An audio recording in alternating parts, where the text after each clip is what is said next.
Ang daming masyadong ganap. May katotohanan ba lahat ng latest content nyo? Jane Nacar from San Miguel, Bulacan. Kung sa katotohanan ba kay NG, 200%.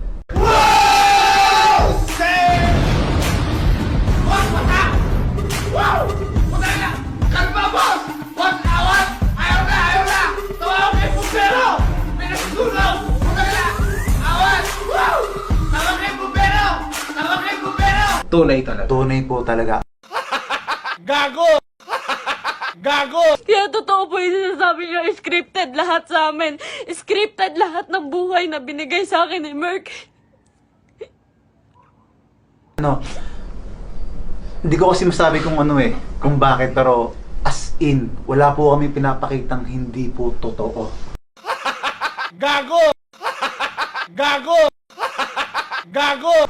Lalo po sa part na nangyayari ng lahat na to. Kasi po, hindi po ako gagawa ng gantong katarantaduhan na para lang sa ganito.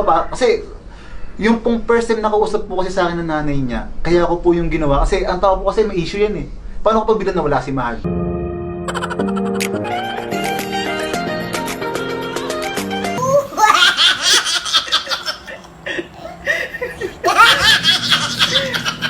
Sabihin, yan, naghiwalay na, nababae na, nalalaki na yun, may iba na yun Kumbaga, ang sa akin po kasi, pinapakita ko to sa mga taong sumusuporta sa amin. Payabang! Payabang! Gago! Yun po kasi yung ginagawa ko Kumbaga, lahat dito yung pagpunta namin sa Cebu, na halos pinagpasapasahan kami. Mabigat! Halos kulang na lang, doon ka, hanggang sa bigla kaming umuwi. Lahat po yun totoo. Lahat po talaga yun. Kasi po, may dahilan po talaga kung ba't kami pinaghihiwalay. Okay. Meron po talaga.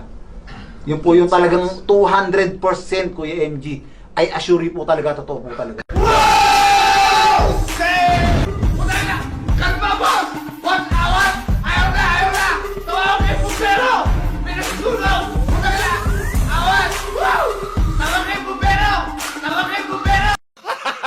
Gago! Kasi bro, okay, naintindihan ko yung story mo. Kaso lang kasi, hindi mo maiaalis sa mga Hindi, tao opo, tulad ko opo, na opo. natatawan na lang kasi Opo. ang weird, di ba? Opo. Anyway, that's Opo. fine. Opo. That's fine. But from Danny Lee Romero of San Isidro, Northern Samar, bakit kadalasan sa mga vlog mo is about sa dede ng jowa mo? Sa lahat po ng video, kung makikita niyo po, lantad na lantad yung suso ko para lang mapanood ng mga tao.